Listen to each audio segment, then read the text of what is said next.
제가 말씀드릴 내용은 우리의 뇌는 하나님에게 어떻게 반응하는가입니다. 네, 조금 지루할 수 있는데 최대한 밝은 목소리로 해보도록 하겠습니다. 네, 들어가기에 앞서서 우리의 뇌의 구조를 간단하게 도식화한 그림입니다. 저희가 오늘 살펴볼 부분은 이쪽에 있는 배외 측전 전두 피질, 그냥 가볍게 알아두시면 됩니다. 그리고 전 대상 피질, 그리고 안화 전 전두 피질, 그리고 복 내측 전 전두 피질, 이렇게 이름 정도만 알고 계시면 될 것 같습니다. 네, 먼저 저희 뇌를 공부하기 위해서는 하나님이 어떤 분이신지를 먼저 알아야 합니다. 요한일서 4장 8절을 보시면 사랑하지 아니하는 자는 하나님을 알지 못하나니 하나님은 사랑이심이라 라는 말씀이 나옵니다. 그래서 하나님은 사랑인 것을 저희는 알 수 있는데요. 네, 그래서 하나님께서 우리를 만드셨기 때문에 하나님이 어떤 분이시고 하나님이 어떤 계획으로 우리를 만드셨는지 저희가 알아야 우리의 뇌 기능에 대해서 조금 더 자세히 살펴볼 수 있을 것 같습니다. 네.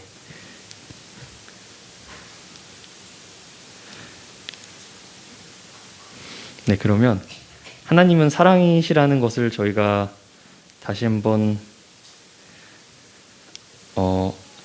기억을 되살펴 봤는데요. 그 하나님에 대한 진리를 아는 것이 왜 중요한가에 대해서 한 연구 결과가 있습니다. 미국의 펜실베니아 대학교에서 앤드류 뉴버그라는 교수가 실시한 뇌 연구에 따르면 하나님의 사랑을 묵상하고 예배하는 것이 뇌에 긍정적인 변화를 가져온다는 연구를 하였다고 합니다. 그 교수가 한 연구는 일단 모든 형태의 명상이 뇌에 긍정적인 변화를 가져온다고 말하고 있는데요. 거기에 더해서 특별히 하나님의 사랑의 하나님을 묵상할 때 뇌의 기능이 최대한으로 발전한다고 합니다. 네. 그래서 이러한 묵상이 저희의 뇌에 있는 전두 피질을 발달시키고 그에 따라서 공감과 동정과 긍휼과 이타심의 역량을 높여주는 것으로 이 연구 결과에서 나타났습니다.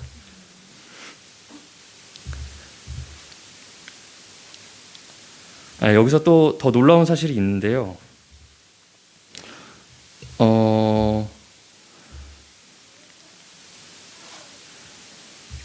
더 놀라운 사실은 사랑의 하나님을 예배하면 타인 중심의 사랑이 커질 뿐만 아니라 예리한 사고력과 기억력까지 더 좋아지는 것으로 밝혀졌습니다.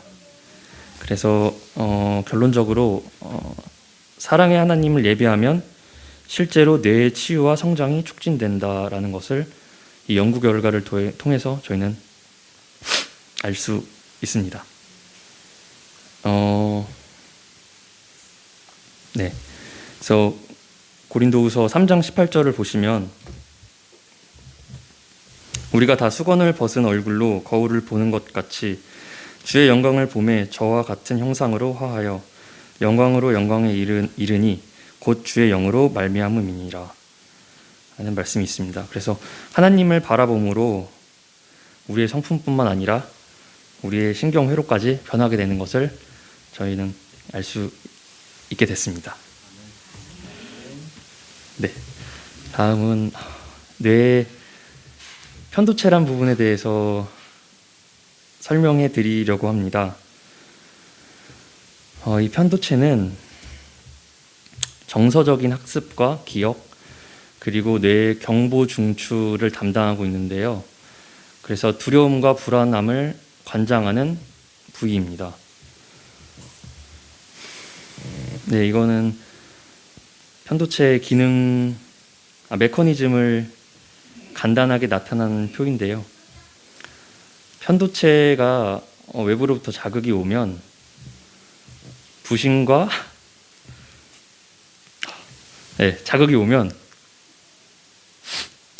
시상하부를 자극합니다.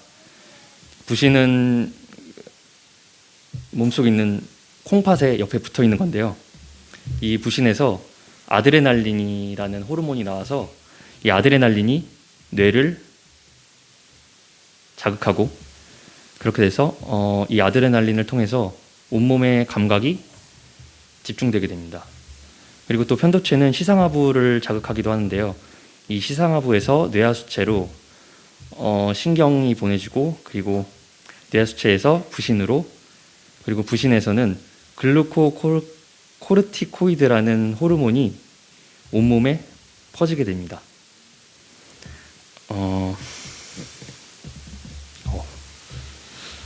이 사실이 어떤 것을 의미하는지 알아볼 텐데요. 그래서 이 작용을 통해서 심장 박동이 증가하고 혈압과 혈당이 상승하고 피가 근육으로 쏠리게 되면서 몸이 급격한 변화나 위험에 대해서 대비할 수 있도록 굉장히 예민한 상태가 유지된다고 합니다. 네, 다 이해하셨나요? 너무 긴장이 돼가지고. 네.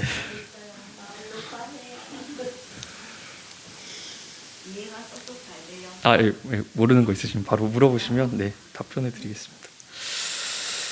네, 그래서 이 편도체에서 이런 자극들이 몸에 보내지면 뇌에 아까 보셨던 최외측 전전두 피질이 이런 편도체에서 보낸 위험의 신호가 진짜 위험 요소인지 아닌지 판단을 합니다. 판단을 하게 되는데요. 그렇게 돼서 우리 몸을 진정시키거나 또는 갑작스러운 공격이나 위험 사항에 대처할 수 있도록 저희 몸을 변화시킵니다. 그런데 그 신경과학적 관점에서 이 전두 피질에 문제가 생기게 되면 이 편도체에서 보내는 위험 신호를 제대로 판단을 하지 못하고 헷갈리게 돼서 우리 몸에 문제가 생깁니다. 그래서 이 편도체를 과하게 활성시켜서 적절하지 않은 걱정과 불안을 우리 몸에 증폭을 시킵니다. 그렇게 증폭이 되면 우리 몸에서는 자아를 보호하려는 욕구가 유발되어서 사소한 반응에도 과잉 반응을 보이게 되고, 이로 인해서 판단력이 흐려지게 되는 악순환이 이루어집니다. 하나님을 신뢰할 때 전두 피질은 태초에 하나님이 우리를 창조하셨던 뇌의 균형으로 회복되게 됩니다. 타인 중심의 평화로운 삶으로 돌아가게 되는데요. 그러나 하나님에 대한 불신은 우리를 두려움에 지배당하게 하며 우리의 뇌는 이기적이고 자기중심적으로 변화하게 됩니다. 다음으로는 이성적인 생각과 양심을 관장하는 뇌의 부위를 알아보도록 하겠습니다. 손가락을 관자놀이에 대시고 머리털이 나기 시작하는 부위로 쭉 올라가시면 그 안쪽에 배 외측 전두 피질이 존재합니다. 이 배외측 전두 피질은 추론하고 전략을 짜고 계획을 짜는 부위로 알려져 있습니다. 그리고 안화 전두 피질과 복내측 전두 피질이 있는데요. 안화는 이 뇌 두개골에서 눈을 보호하는 뼈이죠. 그래서 한 이 정도쯤에 있다고 생각하시면 되고요. 복내측 전 전두 피질은 이게 저도 글로만 봐서 정확히는 모르겠는데 코를 수평선으로 따라서 옆에 안화 전전두 피질과 연결되어 있는 부위에 있는 뇌 부위라고 합니다. 이 두 부위는 자신의 잘못이나 또는 사회적으로 부적절한 행동을 인식하고 이것을 교정하고 억제하는 부위입니다. 네, 이 두 부위가 결합해서 저희가 어떤 상황에 대처했을 때 판단하는 판단력이 생기게 되는 것인데요. 그런데 신기하게도 이 복내측 전전두 피질이 활동하여 죄책감을 느낄 때는 배외측 전전두 피질의 활성이 줄어들어서 이성적이고 똑똑한 사고를 하기 어려워진다고 합니다. 그래서 다시 말해서 우리가 현재 죄를 짓고 있다고 자각을 하게 되면 우리의 뇌는 그 행동이 더 발전되지 않도록 둔화되게 된다는 것입니다. 그래서 우리의 판단력이 최고의 기량을 발휘하려면 우리의 양심이 떳떳해야 한다고 말하고 있습니다.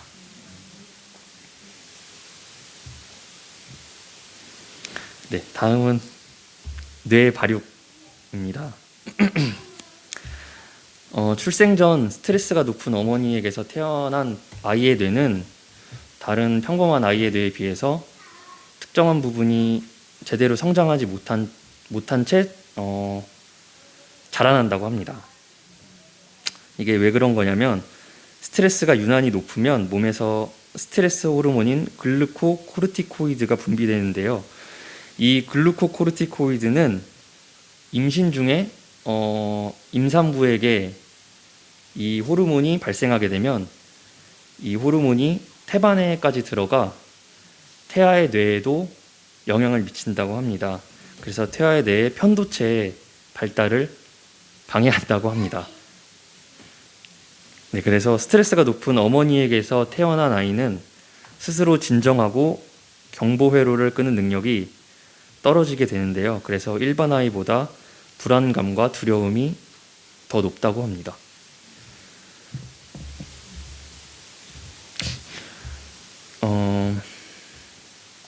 그리고 또 하나 신기한 사실이 있는데요. 아이의 뇌 속에 있는 신경세포는 태어난 직후보다 태어난 후 8살 되는 시기에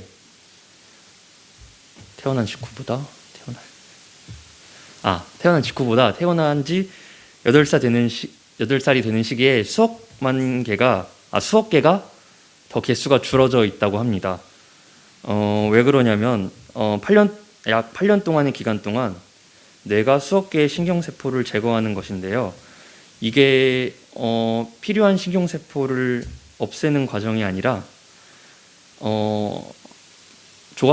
조각을 하면서 불필요한 부분을 제거하는 것처럼 불필요하고 안 쓰는 신경세포를 제거하는 과정이라고 합니다. 네, 근데 이 기간 동안에 제대로 학습하지 못하는 환경에 처해지게 되면 오히려 필요한 신경세포까지도 제거되는 상황에 이를 수 있게 되는데요. 그 한 사례로 카말라라는 한 소녀가 있었는데요. 그 소녀는 8살까지 늑대와 함께 살다가 선교사 싱에게 발견이 됩니다. 그래서 그녀는 말도 못하고 늑대 울음소리를 내면서 늑대들과 같이 걷고 늑대들과 같이 음식을 먹었다고 합니다. 그래서 선교사에게 발견된 뒤에 9년을 더 살면서 말이나 사회활동 같은 것을 가르치려고 노력을 했으나 50개 이상의 단어를 배우지 못하고 금방 죽었다고 합니다. 그래서 특별히 유년기 시절은 신경회로의 대대적인 수정이 이루어지기 때문에 환경과 교육은 사람의 전반적인 뇌발육에 큰 영향을 미친다고 합니다. 네, 다음으로 넘어가시면 연애의 오락물이 미치는 영향인데요.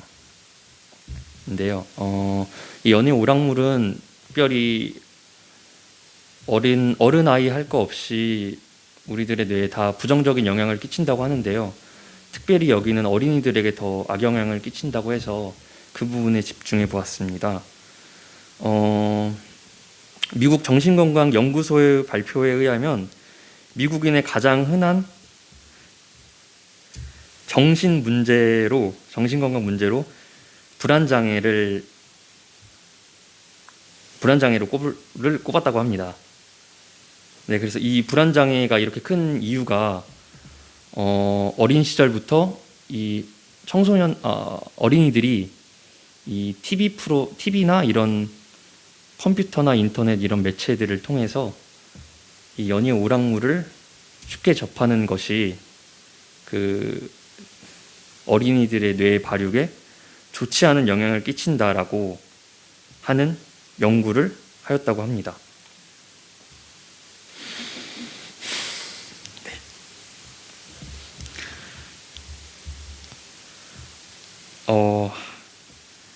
그리고 이제 뇌유래 신경인자라는 것을 소개할 텐데요.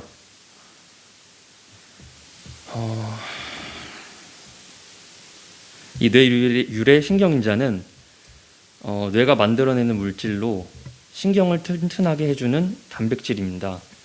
이 뇌유래 신경인자가 어떤 역할을 하냐면 저희가 예를 들어 단어를 외울 때 단어를 여러 번 접하게 되잖아요. 그 과정에서 뇌에서 이 단어를 외우는 이 신경 전달, 이 회로를 발전시키게 하기 위해서 이 뇌유래 신경인자라는 것을 내뿜게 되는데요. 그것을 통해서 그 뇌 회로가 튼튼하게 되면 저희가 이 영어 단어나 이런 것들을 더 잘 기억하게 되는 그렇게 되는데 도움을 주는 단백질입니다. 네. 예. 그래서 네. 이게 제가 막 뒤죽박죽 얘기해가지고 그래서 결론을 오늘 제가 말씀드린 것의 결론을 말씀드리면 우리의 생각을 사로잡아야 한다라는 것입니다. 우리가 어떤 생각을 하느냐에 따라서 우리의 뇌는 새롭게 변합니다. 2000년도에 카를 홀츠와 볼프 디터 하이스가 연구한 자료에 의하면 뇌졸중 환자들이 마비된 손이나 발을 움직이는 상상만 했는데도 그에 해당하는 뇌의 운동신경 회로가 실제로 활성화되었다고 합니다. 그래서 우리가 어떤 생각을 하느냐에 따라서 실제로 우리 뇌가 변한다는 것을 저희는 알 수 있습니다.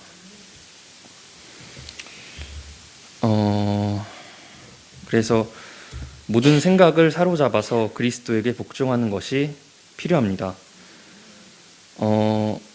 저희들이 해로운 사고 방식의 활성화를 능동적으로 중단하지 않으면 그 해로운 사고 방식이 약화되지 않아서 우리의 성품이 그리스도의 형상으로 변할 수 없게 됩니다. 네, 마태복음 5장 27절에서 28절을 보시면 또 간음하지 말라 하였다는 것을 너희가 들었으나 나는 너희에게 이르노니 음욕을 품고 여자를 보는 자마다 마음에 이미 간음하였느니라. 또 잠언 3장 7절을 보시면 대저 그 마음의 생각이 어떠하면 그 위인도 그러한즉 이라고 말씀하셨습니다. 우리 뇌 속에 어떤 신경회로가 활성될지는 우리 마음의 결정에 달려 있습니다. 그 결정이 상상으로 그치든 행동으로 옮겨지든 그 결과는 저희 뇌에 변화를 일으킨다고 하는 사실입니다. 네. 그래서 왜 우리는 하나님을 믿어야 하는가, 그리고 왜 우리는 하나님을 올바로 알아야 하는가에 대한 답은 하나님이 창조하신 우리의 뇌에 이미 나와 있음을 저희는 알 수 있게 되었습니다. 하나님의 진리를 받아들이고 하나님의 사랑을 예배할 때에 우리 안에 예수 그리스도의 형상을 회복할 수 있게 됩니다. 네, 로마서 12장 2절을 읽고 마치도록 하겠습니다. 너희는 이 세대를 본받지 말고 오직 마음을 새롭게 함으로 변화를 받아 하나님의 선하시고 기뻐하시고 온전하신 뜻이 무엇인지 분별하도록 하라. 아멘.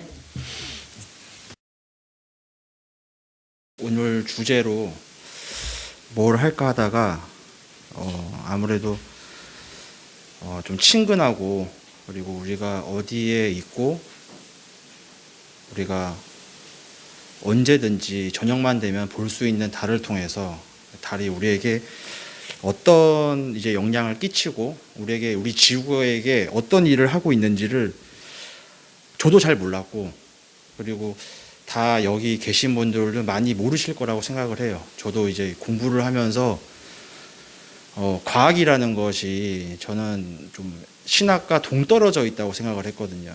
좀 약간 상어와 호랑이 같은 관계처럼 서로가 좀 만날 수도 없고 서로가 좀 싸울 수도 없는 그런 서로의 단전이 다른 영역이라고 생각을 했었는데, 저같이 이제 과학에 문외한인 사람도 이렇게 달에 대해서 한 며칠간 제가 알아보고 하면서 정말 많이 놀라기도 했었고, 그리고 하나님이 얼마나 정말 좀 무서울 정도로 섬세하신 분이라는 것을 제가 잘 알게 돼서 오늘 이제 이야기를 나누고 저녁에 이제 여러분들이 이 시간이 지나고 달을 봤을 때 좀 전과 달리 보인다고 하면 저에게는 큰 기쁨이 될 것 같습니다.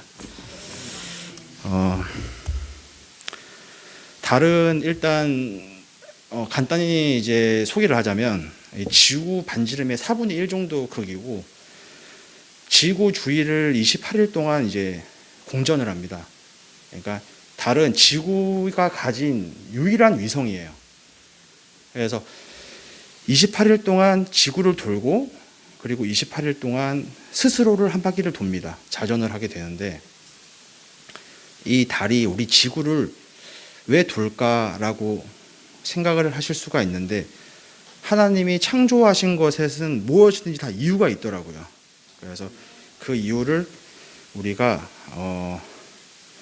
알아보는 시간을 가지도록 하겠습니다. 그러니까 달은 일단 이 태양이랑 달라요. 그러니까 태양은 스스로 빛을 내는 항성인데 달은 스스로 빛을 낼 수가 없습니다.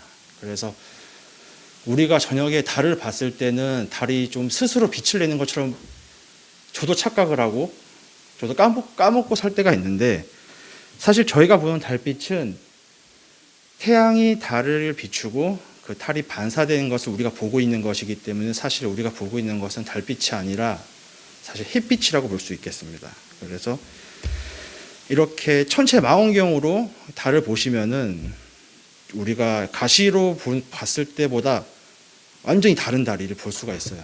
그래서 여러분들이 기회가 되신다면은 천문대 올라가셔서 이 달을 보시면 달이 저희가 눈으로 볼 때 그 노란색이 아니라 굉장히 하얗게 이렇게 태양이 불타는 것처럼 아주 바짝 쬐고 있는 모습을 이렇게 보실 수가 있습니다.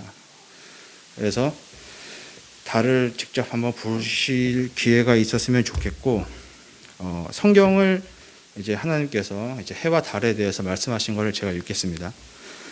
하나님이 두 큰 광명을 만드사 큰 광명으로 낮을 주관하게 하시고 작은 광명으로 밤을 주관하게 하시며 또 별들을 만드시고, 사실 제가 이것을 읽을 때 좀 재밌는 해석을 하나를 봤는데, 이것은 제가 개역 전의 성경이라서 이제 개정한 성경을 보시면 이 큰 광명이 사실 광명체로 되어서 이제 발간이 됐습니다. 그런데 이게 원어로 따지면 마오르라고, 이제 오르가 동사고 마오르가 명사더라고요. 그런데 이제 제 성경에는 광명으로 되어 있어서 이렇게 광명으로 적었는데, 이게 광명체로 해석을 한다고 한다면은 그 광명체가 이제 히브리어로 보시면은 빛을 내는 물체, 그리고 등잔, 그러니까 빛을 내는 이제 등잔이라는 이제 동의어로 쓰이는데, 그렇게 생각을 하면은 사실 달과 해는 이 겉보기 등급이라고 해서 0.5밖에 차이가 안 나요. 그러니까 우리가 인간이 시각으로 봤을 때는 사실 기원전에 모세에게 말씀하셨을 때가 7,000년 전이니까 사실 이 천체에 대한 지식이 전혀 없던 시절이기 때문에 사실 달이 큰지 해가 큰지 사실 사람은 잘 알지 못하죠. 그런데 하나님께서는 이 성경에 큰 광명이라고 광명체라고 이렇게 말씀을 하시면서 그 시대에 절대 알 수 없는 사실들을 우리에게 명확히 말씀을 하셨습니다. 그렇다면 만약에 이제 달이 사라졌을 때 우리에게 어떤 일이 생길 것인가에 대해서 크게 뭐 3가지 정도로만 분류를 해서 말씀을 드리겠습니다. 첫 번째는 하루의 시간이 이제 24시간에서 6시간으로 줄게 돼요. 그러니까 6시간 동안 해가 뜨고 해가 지게 되는 겁니다. 이게 왜 이런 일이 발생을 하냐면 지구는 이게 반시계 방향으로 자전을 하게 돼요. 그런데 달이 지구에 항상 오른편에서 공전을 하기 때문에 달의 인력으로 이제 지구의 3분의 2가 바다잖아요. 그러면 바다를 오른쪽으로 잡아 당기는 겁니다. 그러면은 그 바다를 달이 잡아 당기면 오른쪽으로 잡아 당기면서 그 바닷물이 육지랑 마찰을 일으키게 되고 그걸 조속력이라고 하는데 그 조속력으로 인해서 우리가 해류가 발생하고 갯벌이 발생하고 그리고 가장 중요한 지구의 자전 속도를 여제 6시간에서 24시간으로 붙잡아 주고 있는 역할을 하고 있는 겁니다. 그런데 만약에 그냥 6시간으로 하루가 줄면 뭐 어떠냐 이렇게 말씀하실 수도 있어요. 그런데 목성을 한번 예를 들어 보면 목성은 자전 속도가 하루에 10시간입니다. 그러니까 10시간 하루가 되는데요. 이게 보통 과학자들이 말을 하기에 자전 속도와 풍속이 여러 가지 대기의 성분에 따라서 조금씩 달라지겠지만 그 행성의 풍속과 자전 속도는 정비례한다는 연구 결과가 있습니다. 그러니까 목성의 자전 속도가 하루에 10시간인데 이 목성을 자세히 보시면 이 태풍의 눈들이 굉장히 많이 보여요. 근데 이게 다 태풍이거든요. 그래서 보통 목성 같은 경우에는 저희가 뭐 갈 일이 없겠지만 가게 되면은 풍속이 초속 83m입니다. 그러니까 보통 시속 300km인데 이것을 10시간 정도로 도는 자전 속도로 도는 목성이 83m로 돌기 때문에 만약에 달이 없는 지구가 6시간 동안 자전을 하면은 이제 어떤 일이 일어날까요? 그러면 만약에 목성이 초속 83m인데 이게 저희 2003년 때 많은 사상자를 냈던 태풍 매미입니다. 근데 이게 최대 풍속이 60m예요. 근데 60m인데 이 60m가 이제 훨씬 더 강력한 태풍이 불게 되는 건데 중요한 것은 과학자들은 자전 속도가 6시간이 되면은 그냥 태풍이 와서 바람이 이렇게 세게 부는 게 아니고 지구의 거의 대부분의 지역이 태풍의 영향권에서 이제 살게 되는 것이라고 말합니다. 그러니까 달이 없다면 우리가 지금 이 순간에도 창문이 날아가고 지붕이 무너지고 우리가 제대로 예배를 드릴 수 있는 환경이 안 되게 되는 것이죠. 그렇다면은 이제 자전 속도가 빨라지면서 생기는 문제가 하나 더 있습니다. 이게 다이나모 이론인데 지구가 회전을 하면서 그 지구 안에 외핵이라는 게 액체로 되어 있는데 이 액체가 같이 자전을 해요. 그러면서 지구의 자기장을 형성을 하게 됩니다. 그래서 이게 어떻게 지구 내부에 있는 이 외핵이 돈다고 해서 어떻게 이 지구의 바깥에 이렇게 쉴드가 생길 수가 있을까? 그래서 이거를 여러분들에게 좀 쉽게 설명을 하려고 했는데 어렵더라고요. 그래서 우리가 모든 것을 다 이해할 필요는 없다고 생각을 합니다. 우리가 이해가 안 되면은 저희는 사실 암기만 하면 된다고 생각을 해요. 그래서 이렇게만 알고 계시면 될 것 같습니다. 지구에서 외핵이 돌 때 이제 지구에 자기장이 생긴다. 그러면 이제 자기장에 우리에게 어떤 도움이 주는지를 보겠습니다. 지구에 자기장이 생기면 이제 태양의 플레어가 태양풍을 막아주는데 이게 자외선들이 거의 다 걸러져요. 그러니까 우리가 만약에 이 자기장이 없다고 한다면은 이 플레어 광선 때문에 일단 바다에 있는 플랑크톤이 다 죽고요. 그러니까 바다 생태계가 망가지는 거죠. 그러니까 바다에 이제 에너지가 이제 없고 그리고 우리 인간이 자외선 때문에 다 죽게 되고 결국 이 자기장이 가장 지구의 자전에 있어서 가장 필요로 하는데, 지구 자전 속도가 빨라지면 이 자기장이 더 강해져요. 더 강해지면은 또 문제가 생깁니다. 이 자기장이 강해지면 태양열이 지구에 잘 오지를 못해요. 그러니까 우리가 이제 태양열이 제대로 오지 못해 강압성이 일단 첫 번째로 안 되고요. 그리고 날씨가 굉장히 추워집니다. 그래서 자기장이 강해지면 6시간 정도 자전 속도로 자기장이 강해진다고 하면 아마 이제 과학자들 말씀하기를 거의 혹한기 정도 되는 이제 추위를 이제 느끼게 될 것이다. 이렇게 얘기를 하고 있거든요. 그래서 하나님은 항상 이렇게 좀 오묘한 비율로 항상 이렇게 설계를 하시는 것 같아요. 항상 이렇게 보면은, 그래서 이 자전 속도 24시간이라는 이 속도도 과학자들이 아무리 연구를 해봐도 이 24시간보다 더 최적의 시간은 없다고 하는 거예요. 그러니까 조금 빠르면 어떨까, 조금 자전 속도를 조금 느리게 돌면 어떨까라고 연구를 해봐도 이 지구의 자전 속도 24시간은 황금 비율이라고 불리면서 이 지구가 살아가는 데 있어서 하나님께서 설계하신 증거라고 생각을 합니다. 이것은 이제 자기장이 없어질 때 이제 영화 이제 코어라는 영화에서 이제 추출을 한 건데, 이렇게 자기장이 없어지면 이렇게 위에 사진은 새가 귀소 본능이 없어져 가지고 막 아무데나 막 추락을 하는 모습이고요.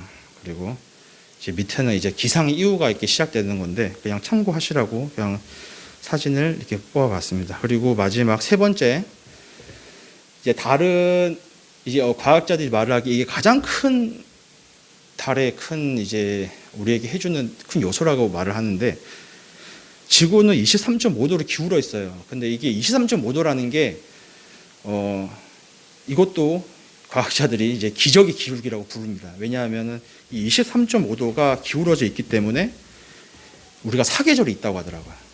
그래서 23.5도가 아니라 만약에 아예 기울어져 있지 않거나, 그리고 이것이 조금 각도가 흔들리거나 실시간으로 이랬을 때는 만약에 달이 지금 지구를 잡아주고 있기 때문에 23.5도로 딱 지금 유지를 하고 있는 거거든요, 지구가. 그런데 이게 2도가 틀어지면은 빙하기가 온다고 하더라고요. 그러니까 옛날에 이제 빙하기가 어떻게 왔냐라고 이제 뭐 얘기를 할 때 과학자들이 말을 하기에 지구에 어떤 행성이 이제 추락을 해서 박았는데 그 충격으로 해서 이 자전축이 약간 몇 도 뒤틀렸다고 하더라고요. 근데 이 몇 도만 뒤틀려도 지구의 기후가 변하고 모든 것이 다 변하기 때문에 이 기울기에 대해서 한번 알아보겠습니다. 만약에 우리가 23.5도로 기울어져 있는데 이게 만약에 10도로 딱 기울어졌다면 어떨까요? 그러면은 일단 계절의 변화가 전혀 없고요.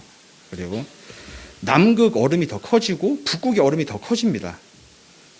그래서 지금 어떻게 보면 캐나다 땅까지 다 이제 얼어붙는다고 하더라고요. 그리고 지금 적도 지방은 사람이 살 수 없을 60도에서 70도 가량의 이제 고온, 이상 고온이 발현이 되고요. 그리고 23.5도가 아니라 만약에 좀 더 많이 기울면 어떨까요?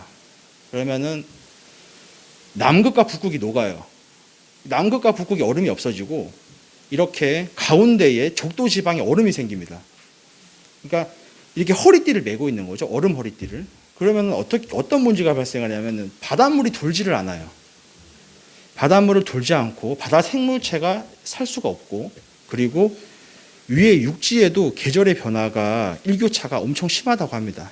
그래서 우리는 봄과 겨울의 온도차가 뭐 많아봐야 뭐 30도, 40도지만 만약에 기울기가 60도가 된다고 하면은 거의 뭐 80도, 90도 가까이 이 계절마다 날씨차가. 일단 이게 예를 들면 아까는 목성을 예로 들고 이번 화성을 예로 들면 이 화성에 이렇게 위성이 2개가 있습니다. 근데 딱 봐도 좀 힘이 없어 보이죠. 근데 이 위성은 정말 힘이 없어요.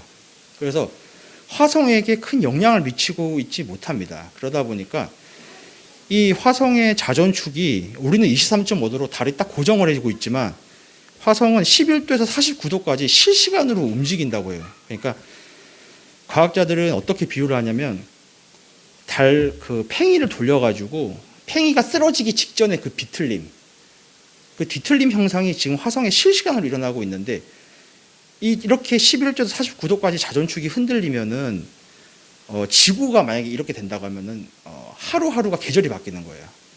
그러니까 어제는 눈이 왔다가 내일은 여름이고, 그리고 그 다음 날엔 또 장마가 오고, 그 다음엔 또 눈이 오고. 그러니까 하루하루가 계절이 바뀌는 거죠. 그래서 이 KBS에서 다큐멘터리에서 23.5도라고 말하는 것이, 여기에는 이제 절묘한 기울기와 기적 같은 리듬이라고 이렇게 표현을 했는데, 절묘한 기울기인 건 알겠는데 이제 기적 같은 리듬은 무엇이냐? 우리가 지구가 이렇게 기울어져서 공전을 하면서 남극과 북극은 항상 얼어 있는 것처럼 보이지만 서로 조금씩 풀었다가 쪼았다 해요. 그러니까 녹았다가 얼었다가. 그러니까 남극이 녹을 때는 북극이 얼고, 북극이 녹을 때는 남극이 얼면서 해류가 발생을 합니다. 이 해류가 지구 전반에 우리 인간의 혈관처럼 에너지를 공급하고, 그리고 기류를 발생시키고, 그리고 이 적당한 곳에 비를 오게 하고, 모든 걸 다 관장하는 게 바다기 때문에 이 23.5도라는 게 우리가 생각하는 것 이상으로 큰 의미가 있는 것 같아요. 그런데 이렇게 지금 우리가 오늘 공부해봤던 것들이 달과 지구가 이상적인 거리, 그리고 이상적인 기울기, 그리고 지구의 이상적인 크기, 그리고 아까 말씀드린 것처럼 이상적인 자전 속도까지, 이게 모든 것들이 다 이상하게 너무 우호적으로 되어 있는 겁니다. 지구에게. 달이 이 38만 4천 킬로라고 떨어져 있는데, 이거에 연구를 해보니까 가까워도 안 되고 멀어져도 안 되는 거예요. 여기서.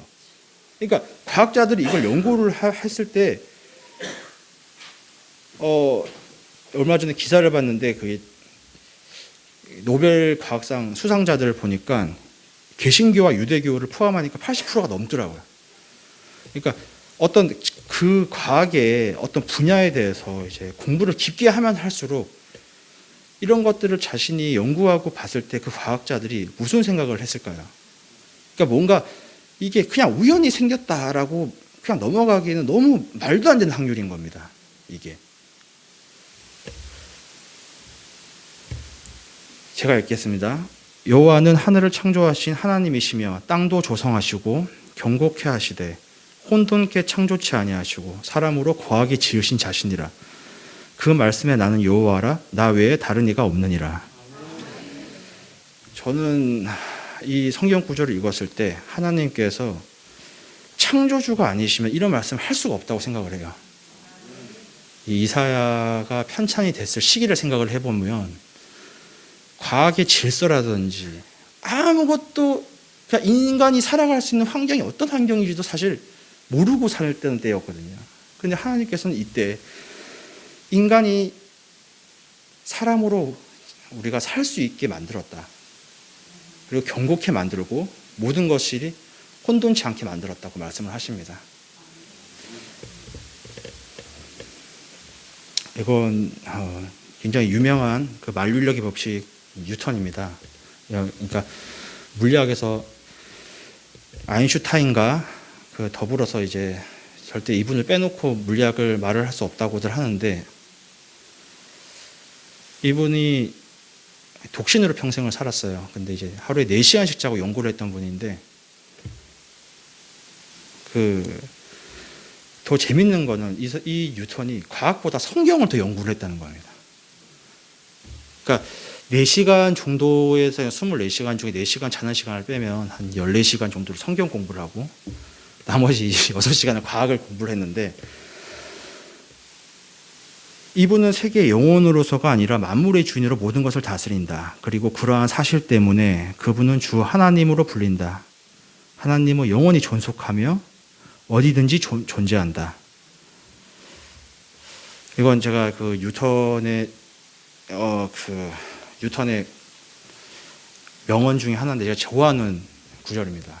왜냐하면은 이분이 거의 교회도 많이 짓고 정말로 이 성경 그 교회 활동 엄청 열심히 한 과학자인데, 진리는 항상 단순함에서 찾아야 한다. 다양성과 혼란이 아니라. 이 말은 한평생을 전체의 그런 다양성과 복잡성을 연구했던 과학자인데 진리는 단순함에서 찾아야 된다는 거예요.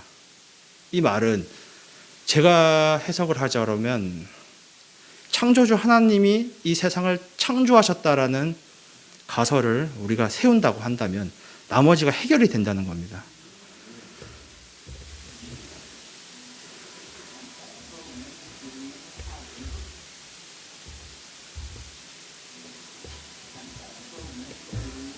네, 3분짜리 영상을 좀 보시겠습니다.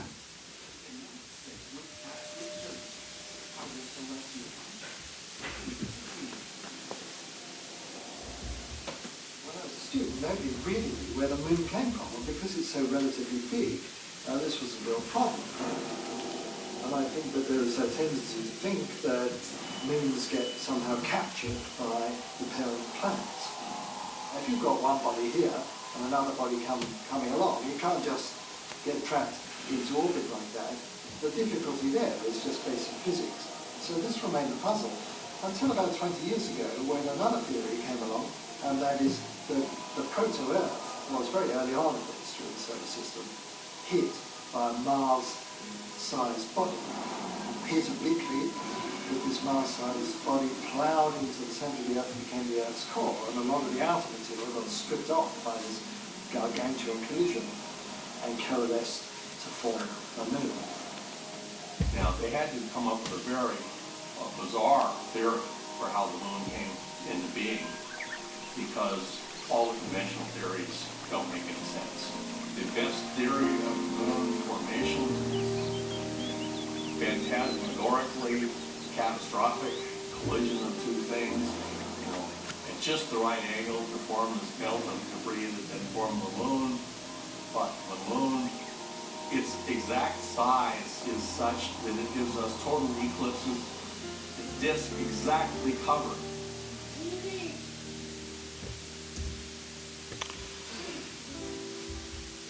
이거를 계기의식은 많은 과학자들이 신앙을 가지게 된 계기라고도 할 정도로 말도 안 되는 확률로 이루어지는 건데요. 달이 태양보다 훨씬 작은데도 지구에서 봤을 때 달이 태양을 완벽하게 가리기 위해서는 지구에서 태양까지의 거리가 1억 5천만 킬로, 약 1억 5천만 킬로고 달과 지구의 거리가 38만 킬로이기 때문에 딱 400배 정도 크기가 나는 거예요. 이 거리가. 그렇게 하려면은 태양의 지름이 이제 139만 2,700킬로가 한다면은 이제 달의 지름이 3,474킬로입니다. 그래서 나누면은 정확하게 400.89 이렇게 떨어지는 거예요. 그러니까 과학자들이 말을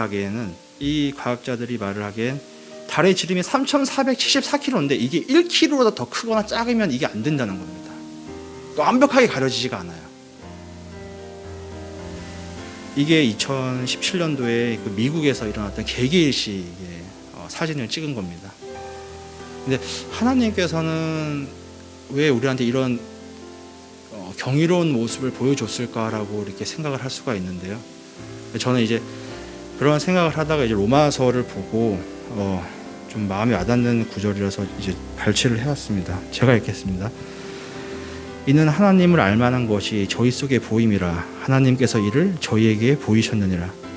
창세로부터 그의 보이지 아니하는 것들 곧 그의 영원하신 능력과 신성이 그 만드신 만물에 분명히 보여 알게 되나니 그러므로 저희가 핑계치 못할지니라. 저는 이런 광경을 봤을 때도 그 우연이라고 생각하는 사람들이 있습니다. 그냥 어떻게든 만들어졌다고 생각하는 사람들이 많은데 하나님께서는 정말 이렇게 콕 집어서 우리가 핑계도 못 된다고 말씀을 하실 정도로 이 지구에 정말 많은 메시지를 많이 담으셨는데 우리가 오늘 여기 성도님들 오늘 날씨도 좋고 저녁에 좀 산책을 좀 하시면서 좀 달을 또 보시고 하나님의 사랑을 느낄 수 있는 안식일이 되셨으면 하면서 말씀을 줄이겠습니다.